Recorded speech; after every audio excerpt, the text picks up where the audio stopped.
जय हिंद, नमस्कार। आप सभी का आपके चैनल अध्ययन प्रहरी पर स्वागत है।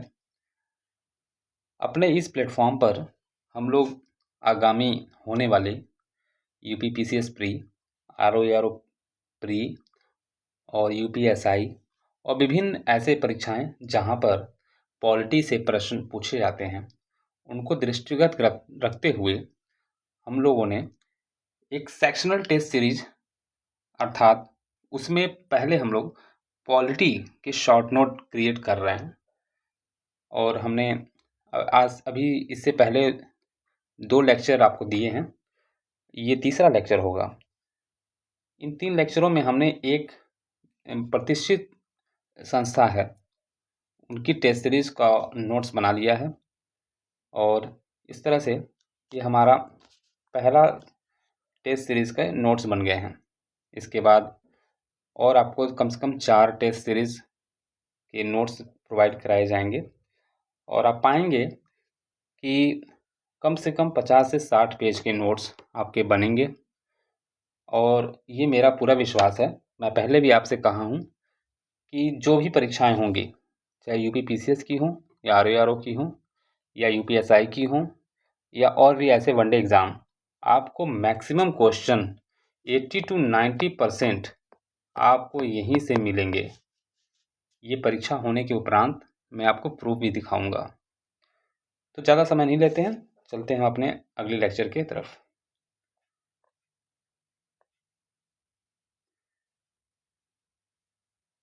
हमने दूसरे लेक्चर में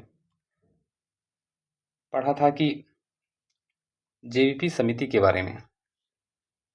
हालांकि टेस्ट सीरीज में जेवीपी समिति के बारे में ही दिया था, हमने कुछ अलग उसमें और विभिन्न सोर्सों से और भी टॉपिक्स यहाँ पे देख रहे होंगे। काफ़ी अच्छे क्वेश्चन, अच्छे पॉइंट्स हमने इंक्लूड किए हैं और निश्चित रूप से अगर जेवीपी समिति के बारे में प्रश्न पूछा भी जाएगा तो इन टॉपिक से अलग कहीं नहीं जाने वाला है। तो आपका एक समझने की शक्ति भी बढ़ेगी इससे और क्योंकि जेपी समिति जैसे टॉपिक को ये मैंने पूरा इसमें क्लेरिफाई कर दिया है, जिससे आपको आपकी समझ विकसित होगी और आगामी होने वाली परीक्षाओं में यहाँ से कहीं नहीं जाने वाले हैं कोई भी प्रश्न। तो हम आज चालू करते हैं इसमें धर आयोग से। जेपी समिति हमने पढ़ा था, तो धर आयोग और फजल अली आयोग, राज्य पुनर्गठन आयोग को पढ़ना ही पड़ेगा, ताकि अगर इस आयोग से संबंधित कोई प्रश्न आए तो आपका कोई भी प्रश्न छूटे ना। तो हम देखेंगे धर आयोग। अगर बात की जाए कि उस दौर में आज़ादी के बाद राज्यों के जो पुनर्गठन की बात हो रही थी, तो हर तरफ आवाज़ थी कि भाषाई आधार पर और संस्कृति के आधार पर राज्यों का पुनर्गठन किया जाए। तो सरकार ने विभिन्न समितियां गठित की, जिनके माध्यम से एक निर्णय आना था कि किस आधार पर राज्यों का पुनर्गठन किया जाए। तो उस क्रम में देखेंगे तो धर आयोग ये पहला आयोग था जो कि जून 1948 में गठित किया गया था। अध्यक्ष इसके थे एस.के. धर और इस आयोग के गठन के लिए भारत के प्रथम राष्ट्रपति डॉक्टर राजेंद्र प्रसाद जी ने सिफारिश किया था। उद्देश्य क्या था? उद्देश्य यह था कि भाषाई आधार पर राज्यों के पुनर्गठन की संभावनाओं का अध्ययन करना, क्योंकि उस समय आवाज़ चल रही थी हर तरफ कि भाषाई आधार पर राज्यों का पुनर्गठन किया जाए। तो सरकार ने सोचा कि अगर मेजॉरिटी जो है भाषाई आधार पर चाहती है तो पहले इसका अध्ययन किया जाना चाहिए और उसके लिए एक समिति गठित की गई जिसका नाम था धर आयोग। आयोग ने भाषाई आधार पर राज्यों के पुनर्गठन की मांग को खारिज कर दिया। इसके बजाय प्रशासनिक सुविधा, वित्तीय आत्मनिर्भरता, भौगोलिक निकटता और राष्ट्रीय एकता को अधिक तरजीह दी। अर्थात आपने देखा होगा कि जेपी समिति ने 1 अप्रैल 1949 में भी अपनी रिपोर्ट सौंपी थी, जिसपे उन्होंने भाषा के आधार पर राज्यों के पुनर्गठन का विरोध किया था और कहा था कि प्रशासनिक कठिनाइयां और राष्ट्रीय विघटन हो सकता है ऐसा करने पर। और समिति ने राज्यों के पुनर्गठन के लिए राष्ट्रीय एकता, आर्थिक समृद्धि और सुरक्षा जैसे अन्य कारकों को प्राथमिकता दी थी। उसी तरह से धर आयोग ने, जो कि पहले आया था, समिति बनी थी, उन्होंने भी भाषाई आधार को दरकिनार करते हुए प्रशासनिक सुविधा, वित्तीय आत्मनिर्भरता, भौगोलिक निकटता और राष्ट्रीय एकता को अधिक तरजीह दी थी। निष्कर्षतः क्या हुआ? रिपोर्ट में आयोग ने कहा, भाषाई आधार पर राज्यों का पुनर्गठन संभव नहीं है। राष्ट्रीय एकता और इसके नकारात्मक प्रभाव पड़ सकते हैं, क्योंकि भाषा आधार पर अगर किया जाता तो कई राज्य ऐसे थे जहाँ पे भाषाएं अधिक बोलने वाली थी, और अगर वहाँ पे भाषा आधार पे कर दिया जाता तो फिर जो माइनॉरिटी वर्ग था, जहाँ पे अन्य भाषाएं बोली जाती थीं, उनके साथ एक तरह से सौतेला व्यवहार होता। तो इसलिए इस समिति ने इसको तरजीह नहीं दी। अगला देखेंगे हम लोग फजल अली आयोग। फजल अली आयोग जो कि दिसंबर 1953 में गठित किया गया। इसके जो अध्यक्ष थे न्यायमूर्ति फजल अली, हृदयनाथ कुंजरू और के.एम. पणिक्कर। अक्सर परीक्षाओं में पूछा जाता है कि फजल अली आयोग के सदस्यों के नाम इनमें से कौन नहीं हैं या इनमें से कौन हैं। तो याद रखेंगे, इसमें 3 सदस्य थे इस कमेटी में, जिसमें न्यायमूर्ति फजल अली, हृदयनाथ कुंजरू और के.एम. पणिक्कर। उद्देश्य क्या था? भाषाई आधार पर राज्यों का गठन की मांग की जांच करना। जैसे कि पहले की कमेटियों ने किया था, वैसे ही इस नवगठित कमेटी ने भाषाई आधार की जो मांग चल रही थी उनकी जांच करने के लिए बनाई गई थी। सिफारिश क्या दी इन्होंने? 30 दिसंबर 1955 को रिपोर्ट सौंपा। आयोग ने राष्ट्रीय एकता, प्रशासनिक और वित्तीय व्यवहार्यता, आर्थिक विकास, अल्पसंख्यक हितों की रक्षा और भाषा के आधार पर राज्यों के पुनर्गठन का आधार माना। अच्छा, इसके पहले आपको बता दें, एक बहुत इंटरेस्टिंग कहानी है कि फजल अली आयोग के जो सिफारिश जो इन्होंने दी थी, जो अपना रिपोर्ट दिया था, इसमें पूर्ण तरह से भाषाई आधार पर राज्यों का गठन नहीं हो रहा था। लेकिन उसी के बीच एक वाकया हुआ था कि पोट्टी श्री रामुलु अनशन पर बैठ गए थे। उन्होंने मद्रास राज्य से अलग करके तेलुगु भाषी लोगों के लिए एक नया आंध्र राज्य बनाने की मांग की थी। सरकार मांग मानी नहीं। 58 दिनों के अनशन के बाद 15 दिसंबर 1952 को उनकी मृत्यु हो गई। उनकी मृत्यु के बाद बड़े पैमाने पर विरोध प्रदर्शन हुए, जिसके कारण भारत सरकार को भाषाई आधार पर राज्यों के पुनर्गठन की मांग माननी पड़ गई और 1 अक्टूबर 1953 को आंध्र राज्य का गठन किया गया, जो कि भारत में भाषाई आधार पर गठित होने वाला पहला राज्य था। तो फजल अली आयोग के परिणाम स्वरूप भारत का पहला राज्य पुनर्गठित हुआ, जो आंध्र प्रदेश के रूप में था। और इसी के साथ इस परिणाम के स्वरूप 14 राज्य और 6 केंद्र शासित प्रदेशों का भी पुनर्गठन किया गया। अब आगे अगले पॉइंट में देखते हैं कुछ अनुच्छेद और उपबंध। 39 घ, पुरुष और स्त्री को समान कार्य के लिए समान वेतन। यानी जो हम नारी सशक्तिकरण की बात करते हैं, उसमें महिलाओं को पुरुषों के समान वेतन देने की बात कही गई। अनुच्छेद 39 घ। अनुच्छेद 26, धार्मिक कार्यों के प्रबंध की स्वतंत्रता दी गई। किसी भी समाज के, किसी भी संप्रदाय के लोग को धार्मिक कार्य के प्रबंध की पूरी स्वतंत्रता अनुच्छेद 26 के तहत दी गई। अनुच्छेद 21, प्राण एवं दैहिक स्वतंत्रता की संरक्षण। अगला पॉइंट है कावेरी जल विवाद। परीक्षाओं में अक्सर आपको देखने को मिलता है कावेरी जल विवाद के बारे में। यह 4 राज्यों कर्नाटक, तमिलनाडु, केरल और पुदुचेरी के मध्य विवाद चल रहा था। कावेरी जल विवाद अधिकरण की स्थापना 1990 में हुई। अक्सर इन नदी के विवादों में देखने को मिलता है कि जो राज्य इसमें इंक्लूड होते हैं इस विवाद में, उस नदी के पानी के बंटवारे के लिए ये आपसी एक द्वंद्व चलता है राज्यों में कि कौन सा राज्य ज़्यादा पानी का उपयोग कर रहा है, कौन सा नहीं पा रहा है। तो उसी तरह से कावेरी जल विवाद हमने पढ़ा है, हमने सुना भी है, जो 4 राज्यों कर्नाटक, तमिलनाडु, केरल और पुदुचेरी के मध्य रहा है। इसी के साथ नर्मदा जल विवाद के बारे में जान जाएंगे।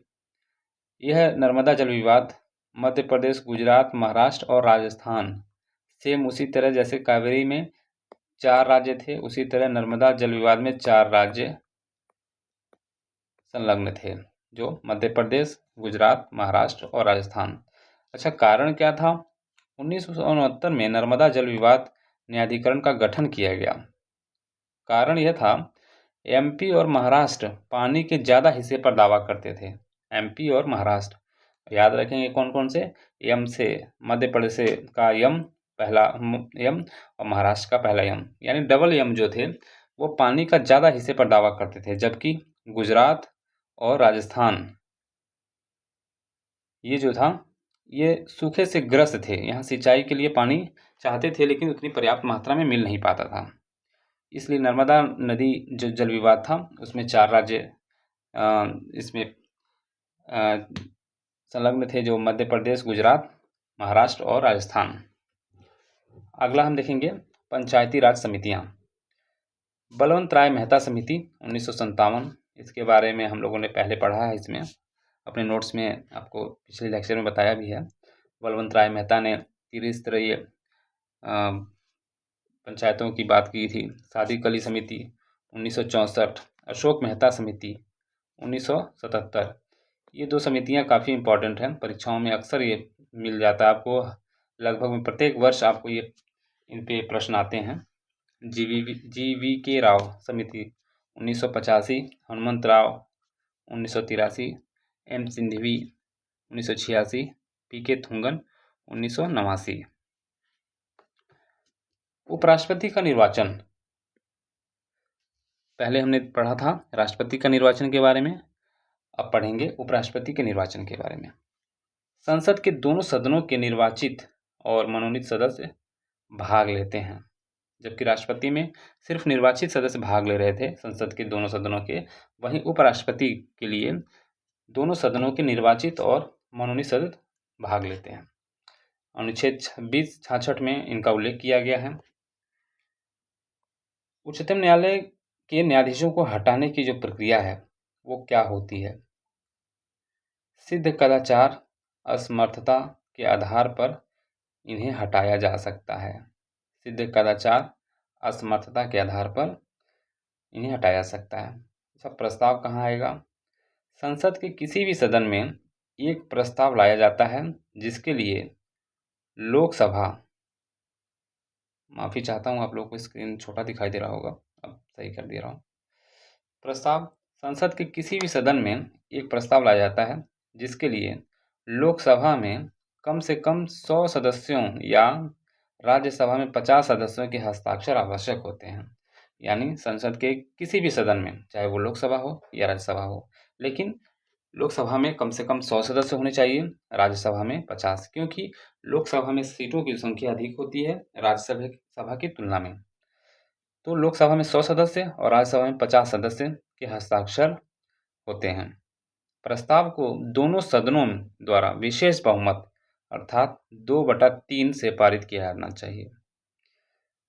42वें संविधान संशोधन द्वारा भाग 14 को, अगला टॉपिक है ये 42वें संविधान संशोधन के बारे में, क्योंकि अक्सर 42वां संविधान संशोधन तो आपको प्रत्येक परीक्षा में अगर कोई भी अनुच्छेद के बारे में पूछा जाता है तो 42वां से संशोधन से संबंधित तो होगा ही।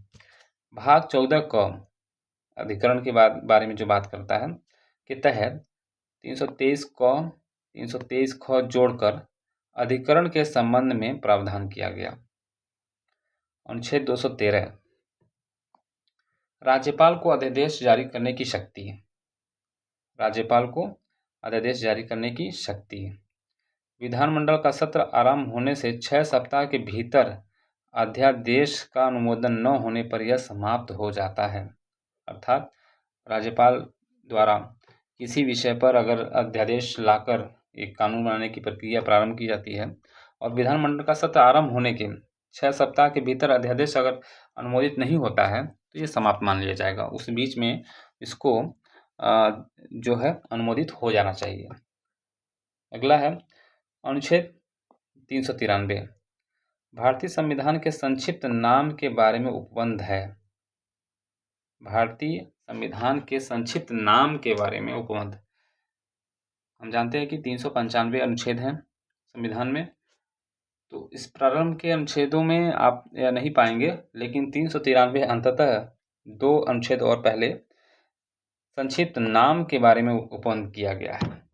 अनुच्छेद 361 राष्ट्रपति और राज्यपाल को संरक्षण दिया गया है।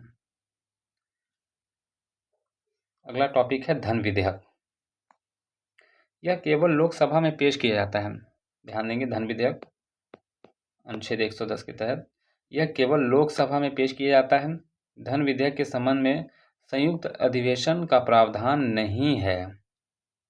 किसी और विषय पे, किसी और विधेयक पे संयुक्त अधिवेशन हो सकता है, लेकिन धन विधेयक पर संयुक्त अधिवेशन का प्रावधान नहीं है।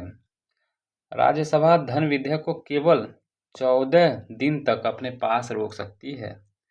राष्ट्रपति धन विधेयक को पुनर्विचार के लिए वापस नहीं कर सकते हैं।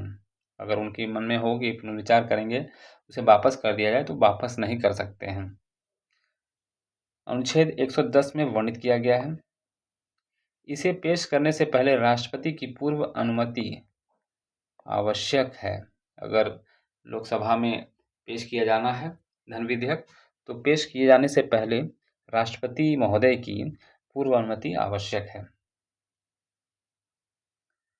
आगे देखेंगे राष्ट्रपति आपातकाल। अनुच्छेद 352 राष्ट्रपति नहीं, माफ कीजिएगा, राष्ट्रीय आपातकाल है ये राष्ट्रीय आपातकाल लिखना चाहिए था। राष्ट्रपति को युद्ध, बाहरी आक्रमण या सशस्त्र विद्रोह के दौरान राष्ट्रीय आपातकाल लगाने की का पूरी शक्ति जो है संविधान देता है। राष्ट्रीय आपातकाल की घोषणा करने का अधिकार है। प्रधानमंत्री की सलाह पर एवं मंत्रिमंडल के लिखित सिफारिश पर राष्ट्रपति द्वारा राष्ट्रीय आपातकाल की घोषणा की जाती है। जब तक मंत्रिमंडल की लिखित सलाह सिफारिश नहीं मिलेगी, तब तक राष्ट्रीय आपातकाल नहीं लगाया जा सकता है। इसको राष्ट्रीय कर लीजिएगा आप लोग। इस दौरान अनुच्छेद 19 निलंबित हो जाता है। जो स्वतंत्रता की बात करता है अनुच्छेद 19, वो समाप्त कर दिया जाता है, निलंबित कर दिया जाता है। चुनाव स्थगित किए जा सकते हैं। अगर देश में किसी राज्य में चुनाव चल रहे हैं तो यथावत वहीं रोक दिया जाएगा उसे। प्रेस और सेंसरशिप लग सकती है, यानी प्रेस पे भी को भी प्रोहिबिटेड किया जा सकता है। इस दौरान केंद्र सरकार को राज्य सूची पर कानून बनाने की पूरी शक्ति होती है। देश में अगर आपातकाल लगा है और राज्य सूची पर कोई कानून बनाना हो तो केंद्र सरकार को पूरी शक्ति रहती है, उस दौरान वो कानून बना सकती है। अभी तक 3 बार आपातकाल लगे हैं। 1962 में भारत पाक युद्ध के दौरान, 1971 में भारत चीन युद्ध के दौरान और 1975 से 77 के बीच जो आपातकाल लगे थे, जो कि एक ऐतिहासिक आपातकाल था। इंदिरा गांधी जी द्वारा आंतरिक अशांति को बताकर के आधार पर राष्ट्रीय आपातकाल लगाया गया, जो कि विवादास्पद रहा है और आज भी उसकी चर्चा की जाती है। जो राजनीतिक विरोधियों की गिरफ्तारी व प्रेस पर प्रतिबंध के लिए जाना जाता है। उस दौरान राजनीतिक विरोधियों, जो विरोधी दल थे, उनकी गिरफ्तारी बड़े पैमाने पर हो रही थी और प्रेस पर प्रतिबंध लगाए जा रहे थे। इसलिए उस तत्कालीन सरकार ने, अर्थात इंदिरा गांधी जी की सरकार ने 1975 से 77 के बीच में राष्ट्रीय आपातकाल लगाया था। यह कुल 21 महीने तक चला। इस आपातकाल में नागरिक स्वतंत्रता बुरी तरह से प्रभावित रही।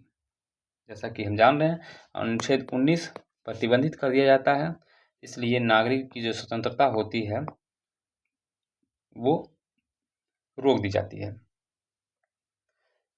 न्यायिक समीक्षा, मिनर्वा मिल्स 1900 इसी संबंधित है कि मिनर्वा मिल्स 1980 के में सुप्रीम कोर्ट ने कहा, आपातकाल की घोषणा की न्यायिक समीक्षा की जा सकती है।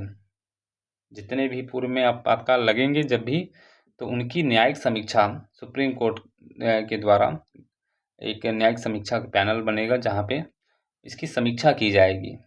यदि वह दुर्भावनापूर्ण या असंगत तथ्यों पर आधारित है, तो अगर ऐसा प्रतीत होता है कि ये दुर्भावनापूर्ण आपातकाल लगाया गया था या असंगत तथ्य पाए गए थे, कोई लीगल रीज़न नहीं थे।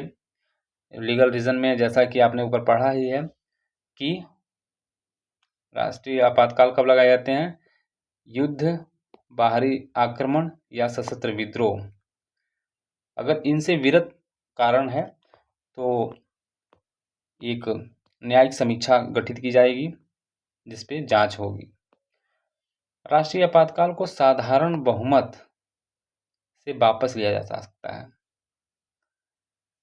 याद रखेंगे, साधारण बहुमत से मतलब विशेष बहुमत से नहीं, साधारण बहुमत से राष्ट्रीय आपातकाल को पुनः वापस लिया जा सकता है। अगला देखेंगे, उत्तर प्रदेश में लोकायुक्त का कार्यकाल 8 वर्ष किया गया, जबकि पहले 6 वर्ष था, लेकिन 2012 में इसे 6 वर्ष से बढ़ाकर 8 वर्ष कर दिया गया। लोकायुक्त के बारे में अक्सर पूछ लिया जाता है कभी कभार, तो जानेंगे कि लोकायुक्त का जो कार्यकाल है वो वर्तमान में 8 वर्ष का है, जो 2012 से परिवर्तित हुआ है। अगला देखेंगे, प्रथम लोकायुक्त विशंबर दयाल थे। प्रथम लोकायुक्त उत्तर प्रदेश के विशंबर दयाल थे। अनुच्छेद उपबंध, अगला देखेंगे प्रश्न, अनुच्छेद 248, 262, 262, 249, 263, 350 क, 350 ख, 351, 343। ये मेरा व्यक्तिगत अनुभव है कि विगत परीक्षाओं को देखते हुए ये जो अनुच्छेद दिए गए हैं, ये अनुच्छेद बहुत ही इम्पोर्टेंट हैं। आप अगर इतना ही पढ़ लेंगे, इतना ही याद कर लेंगे, तो आप परीक्षा में देखेंगे कि एलिमिनेट करके इसमें से 1-2 ऑप्शन जरूर मिल जाते हैं, जिससे आप अपना प्रश्न आसानी से सही कर सकते हैं। तो पहला देखेंगे, अनुच्छेद 248, अवशिष्ट विधायी शक्तियाँ। 262, अंतर्राज्यीय नदी जल विवाद निर्णय, जैसे अभी हमने ऊपर पढ़ा कि कावेरी नदी जल विवाद, नर्मदा नदी जल विवाद, ऐसे विवादों को का जो भी प्रावधान है अनुच्छेद 262 में दिया गया। 249, राज्य सूची के विषय पर विधि बनाने की संसद की शक्ति है, 249 में वर्णित है। 263, अंतर्राज्यीय परिषद। 350 क, प्राथमिक स्तर पर मातृभाषा में शिक्षा की सुविधा देना। 350 ख, भाषाई अल्पसंख्यक वर्गों के लिए विशेष अधिकारी नियुक्त किए जाएंगे। 351, हिंदी भाषा के विकास के लिए निर्देश। 343, संघ की राजभाषा। अनुच्छेद 343 में संघ की राजभाषा अक्सर प्रश्न पूछा जाता है। तो इतना आपको, ये काफ़ी इम्पोर्टेंट अनुच्छेद है, इसका पूरा आपको अध्ययन होना चाहिए, ज्ञान होना चाहिए, याद होना चाहिए। अगला देखेंगे, ये कॉमन टॉपिक रहता है वरीयता क्रम। हमारे मन में एक कौतूहल मचता है कि भारत के जितने भी विभिन्न बड़े बड़े पद हैं, उनमें से सबसे पहले पद पे कौन होंगे, दूसरे क्रम पे कौन आएंगे, तो उसके बारे में जानेंगे। देश का सबसे बड़ा पद है राष्ट्रपति, उसके बाद उपराष्ट्रपति, प्रधानमंत्री, राज्यों के राज्यपाल चौथे नंबर पे, भूतपूर्व राष्ट्रपति 5वें नंबर पे, भूतपूर्व उपमुख्य प्रधानमंत्री 5 के 5A के क्रम पे, भारत के CGI यानी सुप्रीम कोर्ट के CGI, लोकसभा अध्यक्ष ये 6वें नंबर पे, कैबिनेट मंत्री, राज्यों के मुख्यमंत्री, पूर्व प्रधानमंत्री 7वें नंबर पे। अच्छा, अब आपके मन में आएगा कि हमने यहाँ पे भूतपूर्व प्रधानमंत्री, उप प्रधानमंत्री के बारे में बताया 5A पे, पूर्व प्रधानमंत्री 7वें नंबर पे। ऐसा इसलिए है, भूतपूर्व मतलब अभी जस्ट जो रिसेंट में रहे हों उप प्रधानमंत्री, उनका 5वां नंबर है, और जो उसके पहले प्रधानमंत्री रहे होंगे उनका 7वां नंबर है। विपक्ष के नेता जो होते हैं वो भी 7वें नंबर पे आते हैं। 7A पे भारत रत्न धारक जैसे अटल बिहारी वाजपेयी जी हैं, तमाम महापुरुष जिन्होंने भारत रत्न का पाने का गौरव हासिल किया। 7A पे विभिन्न देशों में नियुक्त किए जाने वाले राजदूत, सुप्रीम कोर्ट के अन्य न्यायाधीश जो होते हैं, मुख्य चुनाव आयुक्त, कैग, ये क्रम है जो कि हमें बताता है कि देश के कौन कौन से पद पर विराजमान व्यक्ति का अगर वरिष्ठता क्रम देखा जाए या वरीयता क्रम देखा जाए तो वो इस प्रकार होगा। अगला है वित्तीय आपातकाल। अभी हमने ऊपर पढ़ा था राष्ट्रीय आपातकाल, अनुच्छेद 352 के अंतर्गत आ रहा था। अब देखें, पढ़ेंगे हम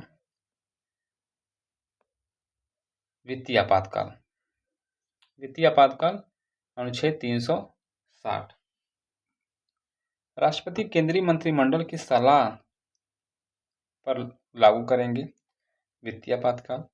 संसद के अनुमोदन के बिना 2 माह तक प्रवर्तन में रहती है।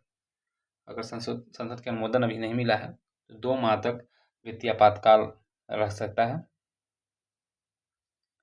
घोषणा के 2 माह के भीतर संसद के दोनों सदनों में साधारण बहुमत से बिल पास हो जाना चाहिए।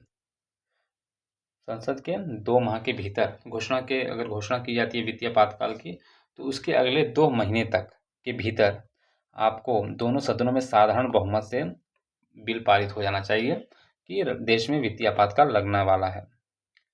एक बार अनुमोदन होने के बाद यह अनिश्चित काल तक जारी रह सकता है। एक बार अगर अनुमोदन हो गया है तो वो अनिश्चित काल तक रह सकता है, उसके बीच में फिर से उसको अनुमोदित कराने की आवश्यकता नहीं होगी जब तक राष्ट्रपति इसे रद्द न करें। यह मौलिक अधिकारों को प्रभावित नहीं करता है, जबकि राष्ट्रीय आपातकाल मौलिक अधिकारों में विशेषकर अनुच्छेद 19 को पूरी तरह से प्रतिबंधित कर देता था, लेकिन यह मौलिक अधिकारों को प्रभावित नहीं करता है वित्तीय आपातकाल, और न ही राज्यों को निलंबित करता है। अगला है राजनीतिक दल गठन वर्ष। मेरे ख्याल से 2 वर्ष पूर्व PCS प्री के एग्ज़ाम में यह क्रम आया था कि विभिन्न जो राजनीतिक दल हैं उनके गठन का वर्ष। तो ऑल इंडिया तृणमूल कांग्रेस 1998 में, ये वेस्ट बंगाल में जो वर्तमान में वहाँ की सरकार है, सुश्री ममता बनर्जी जी की, उसी तृणमूल कांग्रेस का गठन का वर्ष है 1998। AIDMK 1972, Telugu Desam party 1982, BJP 1980, BSP 1984, आम आदमी पार्टी 2012, नेशनल पीपुल्स पार्टी जो कि नॉर्थ ईस्ट में की सरकार के राज्यों में सरकार है इनकी, नेशनल पीपुल पार्टी, और एक तरह से राष्ट्रीय पार्टी का भी दर्जा इन्हें मिला है। काफ़ी तेज़ी से उभरती हुई ये दोनों पार्टियां हैं, आम आदमी पार्टी और नेशनल पीपुल्स पार्टी। अगला है प्रस्तावना में किन किन देशों से बहुमूल्य कीमती, एक तरह से कहा जाए, जो मूल्य हैं वो लिए गए थे। जैसे प्रस्तावना USA से, प्रस्तावना की भाषा ऑस्ट्रेलिया से, प्रस्तावना लिया गया USA से, उसकी भाषा ली गई ऑस्ट्रेलिया से। गणतंत्रात्मक प्रणाली फ्रांस से, संविधान संशोधन की जो प्रक्रिया है वो दक्षिण अफ्रीका से ली गई है। एक बेसिक अंडरस्टैंडिंग है, बेसिक जानकारी होनी चाहिए कि हमारे प्रस्तावना में किन किन देशों से कौन कौन सी बातें ली गई थी। जैसा कि हम जानते हैं कि संविधान जो हमारा कुल 251 पृष्ठों का है, इसे बनाने में कितने दिन लगे? 2 वर्ष, 11 माह, 18 दिवस, लगभग 65 लाख का व्यय हुआ इसमें। कब से कब उसकी प्रक्रिया कब से कब तक रही? 9 दिसंबर 1946 को पहली बार एक गोष्ठी गठित की गई संविधान सभा द्वारा। फिर 9 से फिर 11 को गठित की गई, जिसमें एक अस्थाई अध्यक्ष, एक अस्थाई उपाध्यक्ष मिले। 13 को जवाहरलाल नेहरू जी ने उद्देशिका का प्रस्ताव रखा। इस तरह से प्रक्रिया चलते चलते कुल 12 चरणों में 12 बैठकों के बाद 1950 को भारत का संविधान प्राप्त हुआ, भारत लोकतंत्र हुआ उस दिन। अगला देखेंगे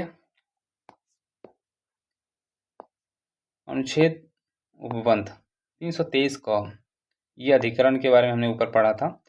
14 जो क है भाग, उसके अंतर्गत 323 क केंद्रीय प्रशासनिक अधिकरण के निर्णयों को भारत के सर्वोच्च न्यायालय में चुनौती दी जा सकती है।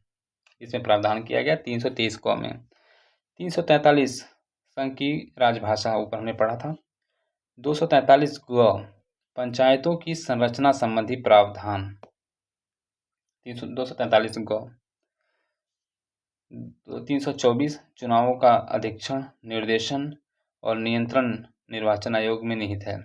यानी निर्वाचन आयोग में चुनावों को कैसे कराया जाए, ये निर्वाचन आयोग में ये शक्ति दी गई है अनुच्छेद 324 के तहत। अगला पढ़ेंगे सरला मुदगल केस 1995।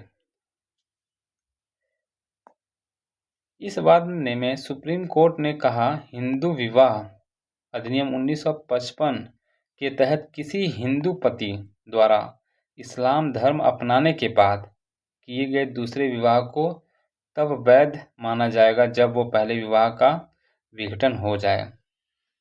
अर्थात साधारण शब्दों में कहें, कोई हिंदू व्यक्ति अगर है जिसने एक शादी पहले कर लिया है और उसके तत्पश्चात एक इस्लाम धर्म अपना लेने के बाद वो एक इस्लाम की धर्म की महिला से विवाह करता है, तो वो तभी वैध माना जाएगा जब वो अपने पहले विवाह का विघटन नियमानुसार कानूनी तरीके से कर लेता है, तभी वो दूसरा विवाह उसका वैध माना जाएगा। ये हिंदू विवाह अधिनियम 1955 के तहत कहा गया। यह बात समान नागरिक संहिताओं अनुच्छेद 44 से संबंधित है। अर्थात इसी बात से अनुच्छेद 44 की परिभाषा पूर्ण होती है। अगला है अनुच्छेद और उपबंध। फिर से आपको मिलेंगे कुछ अनुच्छेद 301, जिसमें व्यापार, वाणिज्य और समागम की स्वतंत्रता दी गई। अनुच्छेद 310 संघ या राज्य की सेवा करने वाले व्यक्तियों की पदावधि के बारे में उल्लेख है। संघ और राज्य की सेवा करने वाले। 312 अखिल भारतीय सेवाओं का उल्लेख किया गया है। अगला है गांधीवादी अनुच्छेद। डीपीएसपी में गांधीवादी अनुच्छेद के रूप में जाना जाता है। कुछ अनुच्छेद ऐसे हैं जिनको गांधीवादी विचारधारा से प्रेरित माना जाता है, जिसमें अनुच्छेद 40 ग्राम पंचायतों का गठन, अनुच्छेद 43 कामगारों के लिए निर्वाह मजदूरी और कुटीर उद्योगों को बढ़ावा देने की बात की गई, क्योंकि गांधी जी एक जमीनी नेता थे और वो सबसे जो निचले पद पे लोग थे उनके बारे में बात करते थे। तो अनुच्छेद 43 है। 43 बी सहकारी समितियों का गठन। अनुच्छेद 46 अनुसूचित जाति, अनुसूचित जनजाति, अन्य कमजोर वर्गों के शैक्षणिक और आर्थिक हितों की देखभाल के लिए अनुच्छेद 46। अनुच्छेद 47 सार्वजनिक स्वास्थ्य में सुधार के बारे में उल्लेख करता है। अनुच्छेद 48 कृषि पशुपालन खासकर गाय के बछड़ों के बलि पर रोक लगाता है। इस प्रकार अगला है हमारा सातवीं अनुसूची से संबंधित किसी विषय पर संसद के साधारण बहुमत से संशोधन नहीं हो सकता है। 7वीं अनुसूची से संबंधित किसी विषय पर संसद में साधारण बहुमत से नहीं बल्कि विशेष बहुमत के आधार पर ही उसमें संशोधन किया जाएगा। राष्ट्रीय महिला आयोग बहुत महत्वपूर्ण आयोग माना जाता है। महिलाओं को सशक्त करने के लिए उनके ऊपर जो भी अत्याचार, जो भी शोषण होते हैं, उनसे उनकी देखभाल करने के लिए उनके गार्जियन के रूप में राष्ट्रीय महिला आयोग का गठन 1992 में किया गया। इस आयोग की स्थापना जयंती पटनायक की अध्यक्षता में किया गया। इस आयोग को सिविल न्यायालय के समान शक्तियां प्राप्त हैं। सिविल न्यायालय के समान इस आयोग को शक्तियां दी गई हैं। इसमें एक अध्यक्ष, एक सदस्य सचिव और 5 सदस्य होते हैं। कुल मिला के 7 लोग होते हैं। 1/6 कह सकते हैं। सरकार द्वारा नियुक्त होते हैं। सभी सदस्य केंद्र सरकार द्वारा नियुक्त होते हैं। इस आयोग के अध्यक्ष और सदस्यों का कार्यकाल 3 वर्ष होता है, याद रखेंगे। महिला आयोग के अध्यक्ष और सदस्यों का कार्यकाल 3 वर्ष का होता है। वर्तमान में विजया किशोर रहाटकर जी राष्ट्रीय महिला आयोग की अध्यक्ष हैं। अगला है, किस संविधान संशोधन के तहत लोकसभा की सीटों की संख्या 525 से बढ़ाकर 545 कर दी गई? याद रखेंगे, 31वां संविधान संशोधन 1972। अगला है, विश्व की लघु संसद किसे कहा जाता है? प्रश्न आपको मिलेगा कि विश्व की लघु संसद किसे कहा जाता है? तो यूएन की महासभा को विश्व की लघु संसद कहा जाता है। अगला बहुत ही महत्वपूर्ण है आयोग, सरकारिया आयोग के बारे में आपको अनगिनत बार परीक्षाओं में पूछा गया है। इसका गठन 1983 में केंद्र और राज्य के बीच संबंधों और शक्तियों के संतुलन की समीक्षा के लिए किया गया था। अध्यक्ष इसके सेवानिवृत्त न्यायाधीश RS सरकारिया थे। सिफारिशें क्या दिया इन्होंने?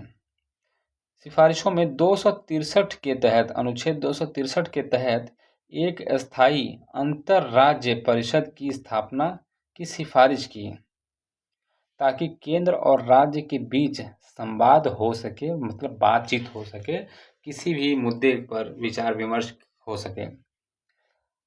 इस आयोग ने अखिल भारतीय सेवाओं में जैसे IAS, IPS जैसी सेवाओं को बनाए रखने की वकालत की गई और नई सेवाएं, इंडियन मेडिकल सर्विस के गठन का भी सुझाव दिया गया। लगभग 247 सिफारिशों के साथ आयोग ने अपनी रिपोर्ट 1988 में सरकार को सौंप दी। इसका गठन 1990 में BP सिंह के नेतृत्व वाली जनता दल सरकार ने किया था। राष्ट्रपति के निर्वाचक मंडल में केंद्र शासित प्रदेशों दिल्ली और पांडिचेरी विधानसभाओं के निर्वाचित सदस्य को 1992 अर्थात 70वें संविधान संशोधन द्वारा शामिल किया गया। राष्ट्रपति के जो निर्वाचक मंडल हो, पहले दिल्ली और पुदुचेरी के विधानसभाओं के निर्वाचित सदस्य इसमें भाग नहीं लेते थे। मात्र लोकसभा और राज्यसभा, इन्हीं 2 के निर्वाचित सदस्य भाग लेते थे। लेकिन 1992 में 70वें संविधान संशोधन द्वारा ये जोड़ा गया। राष्ट्रीय आपातकाल के दौरान संसद राज्य सूची के किसी विषय पर बनाए गए कानून आपातकाल के समाप्त होने से 6 माह तक प्रभावी रहता है। अनुच्छेद उपबंध अनुच्छेद 26 मौलिक अधिकार के ये 3 महत्वपूर्ण अनुच्छेद हैं। अनुच्छेद 26 धार्मिक कार्यों के प्रबंध की स्वतंत्रता। अनुच्छेद 29 अल्पसंख्यक वर्ग के हितों का संरक्षण करता है। अनुच्छेद 29 अल्पसंख्यक मतलब माइनॉरिटी। अनुच्छेद 27 किसी विशिष्ट धर्म की अभिवृद्धि के लिए करों के संदाय के बारे में स्वतंत्रता देता है। अगला है निवारक निरोध। इसका उद्देश्य किसी भी व्यक्ति को अपराध करने से रोकना होता है। सरकार इसके तहत केवल 3 महीने निरुद्ध करती है। निवारक निरोध के तहत सरकार को अधिकार है कि वो 3 महीने तक इसको निरुद्ध कर सकती है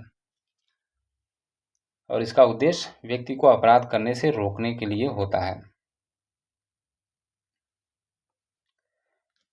अगले है धर आयोग। अभी हम लोगों ने ऊपर पढ़ा था कि जब राज्यों में पुनर्गठन की मांग हो रही थी और एक भाषाई आधार पर आवाज़ बुलंद हो रही थी कि राज्यों का पुनर्गठन जो है भाषाई आधार पर किया जाए, तो उस समय सरकार ने समितियां बनाई, कुछ आयोग बनाए जिन्होंने अपनी रिपोर्ट सौंपी और अपने अध्ययन में उन्होंने भाषाई आधार पर राज्यों का पुनर्गठन किया जाना चाहिए अथवा नहीं किया जाना चाहिए, इस पर अपनी रिपोर्ट रखी।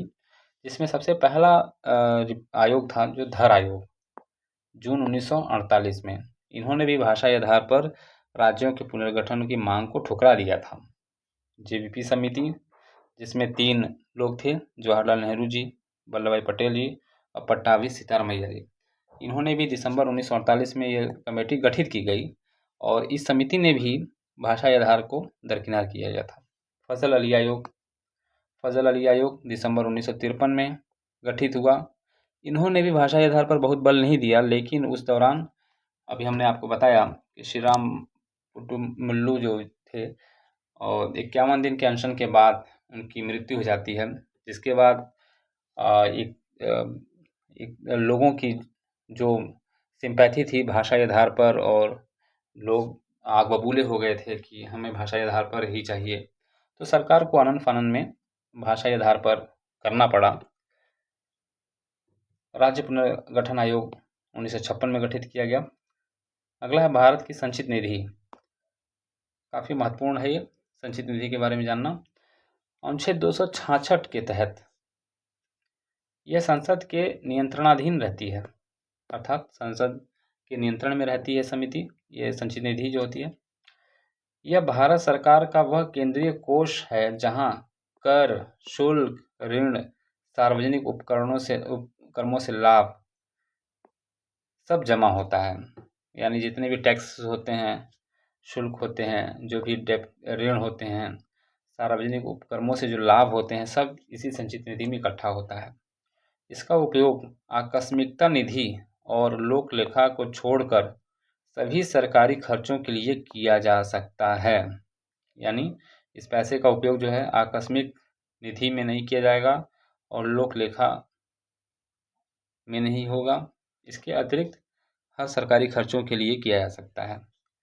यह देश के सार्वजनिक वित्त आधार है, अर्थात क्योंकि सरकार का जो भी रेवेन्यू कलेक्ट होता है वो इसी संचित निधि में ही कलेक्ट होता है, इसलिए एक वित्त का आधार है सरकार का। इस निधि द्वारा राष्ट्रपति, उपराष्ट्रपति, लोकसभा अध्यक्ष, उपाध्यक्ष, सुप्रीम कोर्ट और हाई कोर्ट के न्यायाधीशों के वेतन, कैग का वेतन, यूपीएससी के अध्यक्ष और सदस्यों का वेतन और कई और पद हैं जिनका वेतन संचित निधि से दिया जाता है। लोकायुक्त अधिनियम पारित करने वाला पहला राज्य कौन था? उड़ीसा, 1970 में। नामकरण और विशेषज्ञ, किन विशेषज्ञों ने क्या नाम दिया था? अर्धसंघीय संघवाद केसी वियर ने, सौदेबाजी संघवाद मॉरिस जोन्स ने, सहकारी संघवाद ग्रेनविल ऑस्टिन के बारे में ये नामकरण का परीक्षा में पूछा गया है। निजी शिक्षण संस्थानों में छात्रों के प्रवेश के लिए स्थानों के आरक्षण का प्रावधान 93वें संविधान संशोधन द्वारा किया गया था और ये अनुच्छेद 15 के उपखंड 5 में वर्णित किया गया। इस प्रकार से हम लोगों ने ये पहला टेस्ट सीरीज़ है।